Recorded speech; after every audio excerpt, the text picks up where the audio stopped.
Okay, now I'm going to work on making the master bed for the master bedroom, and I want to style it to match this design of this dresser that I did in my last video. I made me a paper template about the size that I think could work. I actually decided that I could make it a little bit wider, so I wrote myself a note to add a 1/2 inch to the width of it. Now I know the bed frame will make it stick out from the wall a little bit. I have this little people. I drew sort of a face on it, just as a standard, you know, this is a person. They can walk through the door and they can look in front of the mirror. It's the mirror is the right height. And another thing I was thinking about, I plan on making a little nightstand, which will probably be styled like these lower cabinets here, to go right there beside the bed. I don't know that I'd put a nightstand there because it would get in the way of traffic zone going up and down the stairs. I know they're just dolls, but you know, I'm trying to think practicality and how the children might play. But I was thinking the person could stand right here, like the lady of the house, and she can almost see her whole body except for the feet, standing right here in this long mirror. So that all works. I made myself a pattern for the bed and the nightstand. I wanted the bed frame to mimic the oval shape of the vanity dresser that I had recently made. The dresser is more narrow, which makes it more feminine. The bed ovals are wider, making them more masculine. So I think this works well for the master bedroom. The bed size will be approximately 4 inch by 6 inch. The wood that I'm working with is a 2mm thin basswood. So I thought to add an extra layer to frame the exterior edges, with a second layer making it stronger. And I copied the curved designs of the legs from the dresser. I also thought the framed edge would just give an extra decorative element to the look of the bed. I'm using this leftover cutout for making the vanity dresser. I just need to cut it down to size. I like to use the leftover pieces. Oh, this one's too big, so I can't use it. But I'll find some use for it elsewhere. Maybe in another project. The dotted lines note the height of the mattress, and the lower line the space under the bed up from the floor. I'm also using these die cuts from my card making to get the shape of the oval cutouts. The oval cutouts I want to add, which does two things. It adds strength to both the headboard and footboard, but it also echoes the oval of the vanity dresser mirror, because I want this to be a matching set. I made 2 patterns for the nightstand. One for the front and back sections, the other for the 2 side pieces because they're a little bit thinner or narrower. I will figure out the size of the top piece after I get the cabinet together. The cabinet will be styled the same as the bottom section of this dresser. It'll just be a little bit taller. So all of this furniture will be a matching set that works together. I am using 2mm wide, 4 inch by 6 inch basswood plywood sheets purchased from Amazon. They do come in different sizes and different thicknesses. I traced my pattern onto the wood. I needed 2 layers for each. On the one, I will cut out the frame. I will use 2 for the footboard. For the headboard, I need 4 pieces of the basswood. I did not want to cut up the pattern, so here's how I transfer the pattern of the frame cut out onto the wood. Using a charcoal pencil, because charcoal is soft, I colored the inner frame on the back side of the pattern. You could also use a soft 4B, 6B, or 8B graphite pencil to do this. Any soft pencil. The B pencils are softer leads. A soft charcoal works best. I'm using a medium because I couldn't find the soft one. I know I have one somewhere, but I just couldn't locate it. It wasn't in my pencil box. Now I'm ready to transfer the design to the wood. Using a regular number 2 pencil, HB, which is a harder lead, I trace around the design. This will transfer the charcoal mark onto the wood. It makes a very light mark because I used a medium grade charcoal. Softer would have worked better, but it's enough for me to see the line. I just went over it with a pencil so that I could see it better. I do the same for the headboard.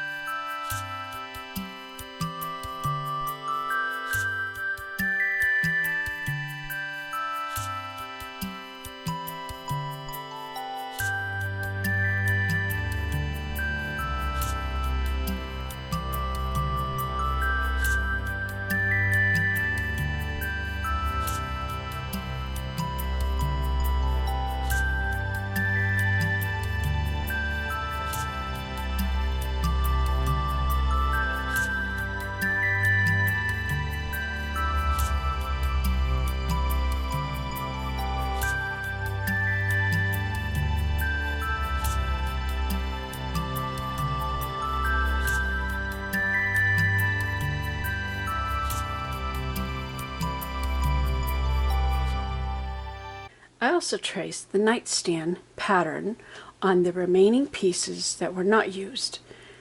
I utilized the inner space of the frame where I'll be cutting out the frame because I don't want to waste any wood.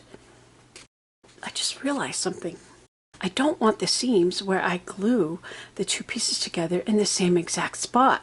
So I flip the boards over and retrace the pattern, shifting it where the seam will be, which means I have to erase the lines on the opposite side. I'm using a craft knife with an angled blade to cut out the pieces. When dealing with corners, always cut away from the corner because you don't want to make the mistake of cutting into your project and putting an unwanted scratch or a mark on the wood. It takes 3 to 4 cuts to cut all the way through the wood. With curves, start with short sections at a time.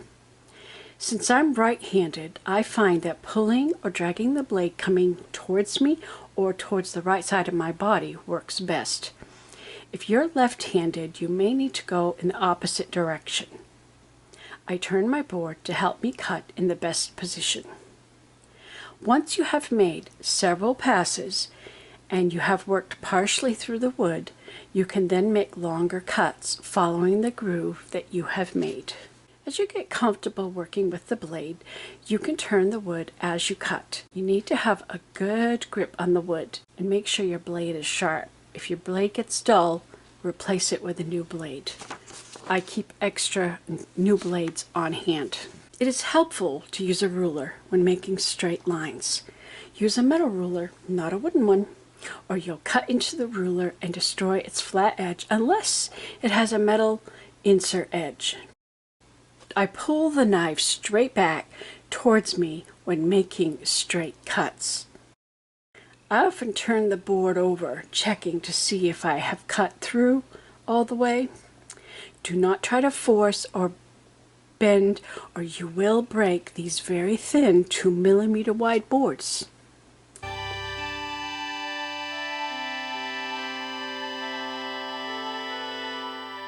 With my frame pieces, I cut the larger outside edge first before starting on the inner edge.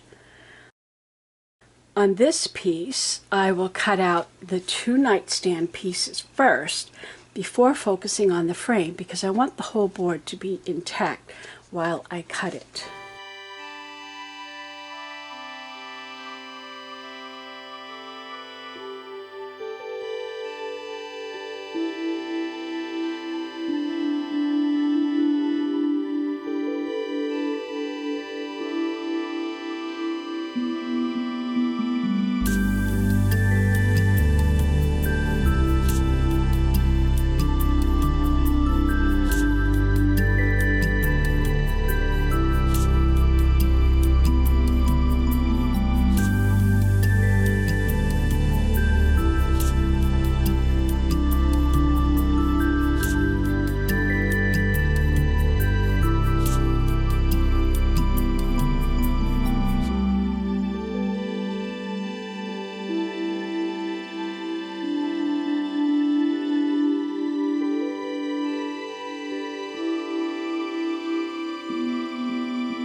that the two nightstand sections are out, I can work on the frame.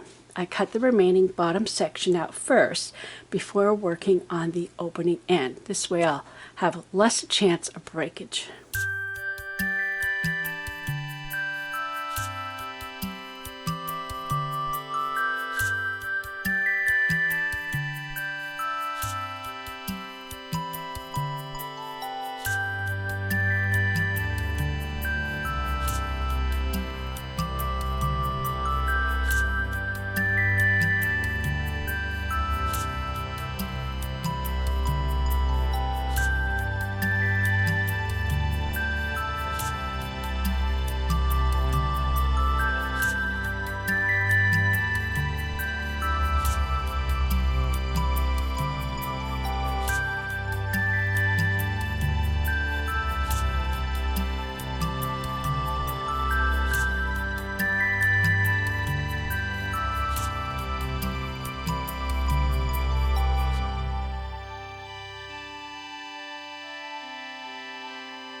This is how the pieces will go together.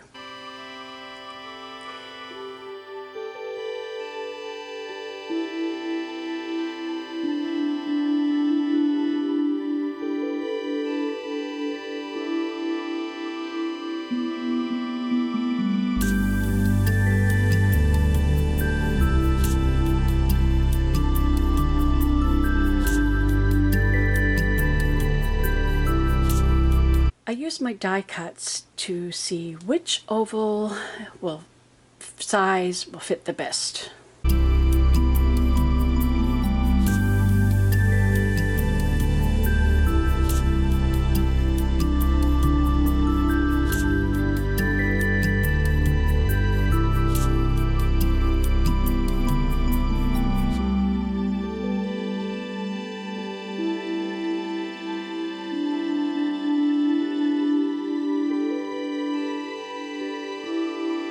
Before I glue the frames on, I work on sanding the inside of the frame cutout. I use a piece of sandpaper or an emery board. I do try to angle the edge so that it slopes downward toward the way that will be the center of the bed, because I think that would look good rather than just an abrupt straight edge from the raised portion to the flat of the inside. Don't worry about sanding the outside edges just yet. We'll do that after it's glued to the back, and then we'll sand them both together. I am using Gorilla Wood Glue for this project. I pour a small amount on a scrap of cardboard and apply with a toothpick. What I have learned from this project is to use less glue. Throughout this project, I used way too much glue. You will see the problems that caused later in this video. I choose which side I want to be the front, the best looking side, of course. For the frame, I have already determined the size with a beveled edge being the front, so I put glue on the back side of the frame. Line it up, wipe up any excess glue coming out of the cracks, then clamp and set aside to dry. While I'm waiting for the glue to set on the bed pieces, I shift to working on the nightstand. I sanded the edges off of the cutout pieces. I made myself a sanding block by stapling a piece of sandpaper to a wood block. For the rounded edge, I use an emery board. You could also use a small piece of sandpaper and with your finger do this part. Once the pieces are sanded with smooth edges, I begin forming my cabinet. The two side pieces will sit on top of the back piece.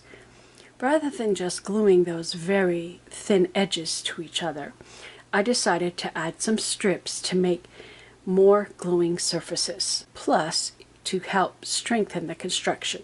I cut strips from skinny craft sticks. They are cut shorter than the width of the back side, allowing the side pieces to fit flush against them so that the corners line up. To help strengthen the construction, I plan to put a shelf in the bottom of the cabinet, so I'm marking a line where I will add a second row of skinny strips near the bottom of the cabinet just above the legs.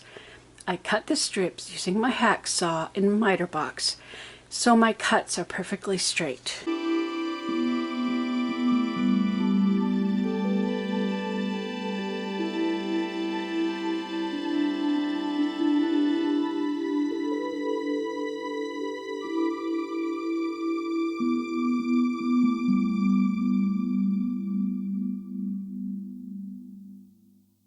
Well, that is drying. I can go back to the bed. The two parts that make up the back side of the bed are now set, so I can attach the frame onto it. I pre-sanded the insides of the frame just like I did for the footboard. I glue and clamp each panel and set aside to dry. Clamps are necessary whenever gluing wood pieces together. If you don't have clamps, use some sort of a weight to press the two sides together firmly, but I highly recommend having small clamps. They really make a difference. You'll have much tighter seams. After about 30 minutes, once the glue is fully set, we can remove our clamps. Next, I glue the ovals to the headboard and footboard. I also sanded the outside edge of the oval before gluing in place. While that dries, I switch my attention to the nightstand again. I'm now cutting the trim for the lower side of the cabinet. It needs to be cut at an angle on the thin side. The miter box helps me to get the perfect angle. I needed to finish the cut with my craft knife. See, the front trim is angled on both sides. The inside of the cut should line up with the edge of the front board, but the angled edge will extend beyond the front section. The width of a craft stick works perfectly for the drawer fronts. I'm not making working drawers for this bedroom set. When I make my dollhouse, I will have working drawers. For this set, I am just gluing on drawer fronts. I use the miter box this way when cutting the craft sticks for drawer fronts. Here's the front panel of the nightstand. This is how the back side and the side panels fit together. Now we begin gluing the sections together.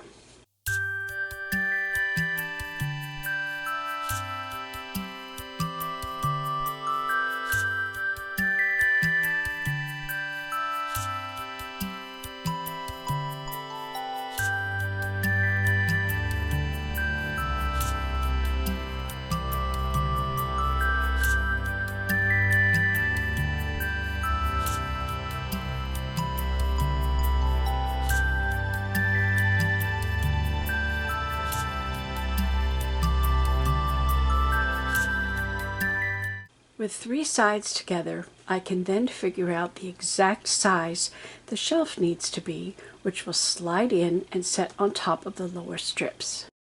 With the unit upside down, I apply glue to the strips and a bit on the side as well. You see, this way, the shelf will not only be glued to the sides, but also the strips that run all the way around the three sides.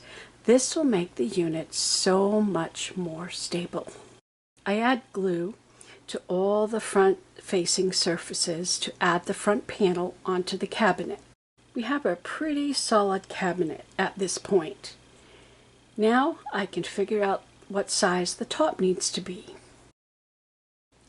I round the edges of the top by sanding it in this manner, just pulling back and up, back and up.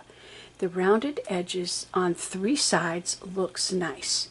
The back side remains flat. The front is placed flush with the back side of the cabinet, but overlaps on the front and both sides. I don't have a clamp the right size, so I hold this together with my hands for a while. Next, I cut the trim for both sides, which will be flat against the back and angled at the front of the cabinet. We have constructed our nightstand. There is no room in this bedroom for 2 nightstands, so I'm just making the one. All it needs is a stain and some drawer pulls. I do not show you how I did the drawer pulls in this video, but because I did them the same way as I did for the vanity dresser. So if you need to see that, go watch the video about making the Antique Vanity Dresser, I think it's called, and you'll see how I made the drawer pulls using things I had from my sewing room. One last thing needed to complete our footboard and headboard. The edges need to be sanded. For this, I'm using my Dremel tool with a sanding bit. Depending on how well you traced your patterns or how well you cut, there may be some variances between the back side and the front frame, because a millimeter here or 2 millimeters there could really make a difference. Here is where you can sand them to be the same size and shape. You can choose to sand the edges flat if you like. I chose to slightly round it after I got the sides all matched up. I really like the frame added to the bed, and not just for style. It adds a thickness to the wood that makes the bed that much stronger. A lot of dollhouse furniture is made to be so fragile. I want mine to be a little bit stronger. With this project, I am learning new things to make my future projects even better. With every first-time project, there are always lessons to be learned. It might take you a while to get used to using a Dremel tool. I have a lot of experience using it because I help my children make box cars for their Warner Club annual races, of which we took many awards, mostly for design. But eventually, we learned how to win in speed as well. The trick is to have the maximum amount of weight on the cars. Cruella de Vil car is my favorite that I made many years ago. Dremel tool is a great tool for small woodworking projects. I use a sanding block for the straight sides to be sure that I had smooth, flat edges. Having various grades of sandpaper is also helpful.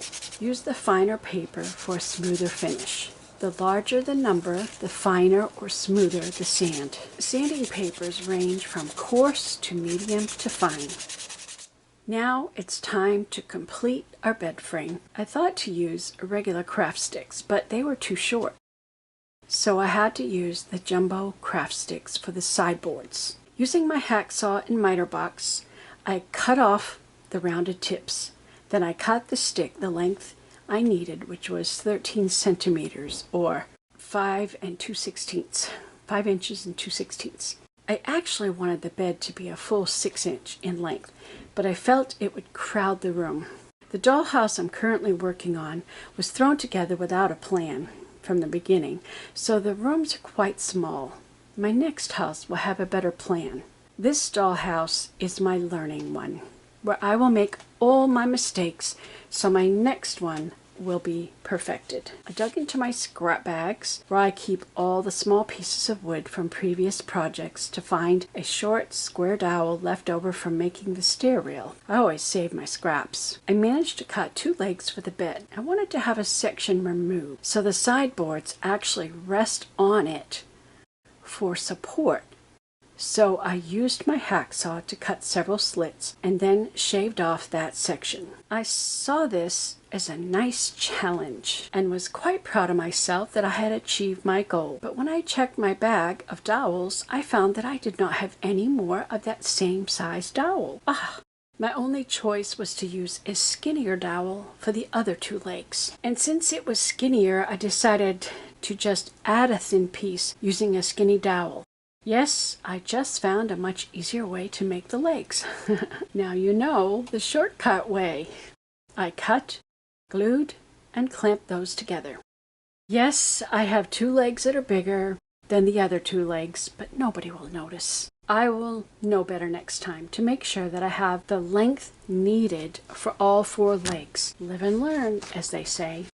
Here is one more place that I could have saved myself some extra work. I should have thought of it when drawing out my pattern. I wanted the bottom of the headboard to be flush instead of recessed where the mattress will be. So to fill in the gap, I glued cut craft sticks. Nobody will see this part when the bed is all together. I will adjust my pattern for the next time I make this set because I really like it, so I probably will make it again. But nothing wasted. Because remember, I did use the inside space to cut out parts of the nightstand. I glue the legs to the sideboards. In building wood furniture, there are often times of waiting for the glue to dry, which gives you a little break to go check the mail, take a potty break, start another load of wash, collect the clothes out of the dryer, or check on the animals, for example. Being that I have two different size legs, I wish that I had thought to put them at opposite ends so that I could have the larger ones on the headboard or maybe both on the side that would be seen when you look into the dollhouse room. Oh well, too late. Already glued. It won't matter to the children who are getting this dollhouse. I've already thought of improvements that I would make to this bed frame for the next time. I would have liked for the legs to actually set inside the headboard and footboard a bit for added stability, but it's functional as it is, and I'm going for it. Now we come to assembling the bed frame, finally. When attaching the sideboards to the headboard, I make sure that the leg bottom lines up with the very bottom of the headboard. You see here how the legs are inside the bed frame. That might bother some of you. That's another reason I would like to improve on the design, to fit the leg at least partially inside the headboard and footboard. But it's not really a problem, as I can make the mattress smaller than the frame, and I don't mind having a little gap between the mattress and sideboards. I know that a sheet on the mattress will take up some of that space. All four corners are glued and held by 2 clamps each corner. I planned on having the mattress to sit down inside the sideboards. And one reason for that was so the mattress doesn't slide off if you're not gluing it down. But I need something to glue those slat boards on, so I used skinny craft sticks glued to the inside of the bed legs, which left a small gap between the sideboards and the slatboard rest. You can see how bedding could be tucked in that gap, which would prevent how miniature bedding refuses to hang down on the side due to lack of weight. That's why most people glue the bedding down. But since this is going to be played with by young children, I'm not going to glue the bedding on. This little gap could be very functional to add another level of realism to the bedding. I shall keep that in mind for future projects. The skinny boards are so thin, I decided to double them up to make them stronger. I had to place some scrap wood between in the gap so that I could clamp it without bending or warping any of the boards. Another reason to save your scraps. I decided to add a second layer to the sideboards also because the craft sticks or the jumbo craft sticks are quite thin. Thinner than popsicle sticks. This also reduced the size of the gap between the sideboards and the slat supports. The clips fit between the gap just fine. So now, everything is doubled and made stronger. A small gap between the sideboards and the slatboard rest. It could be used to tuck the bedding in, depending on how you want to do the bedding. If I had thought about it, it could have been used to tuck the bed skirt behind the sideboards so that it peeks out from under the sideboards if I had cut the slatboard shorter. While that is drying, you can cut your slatboards.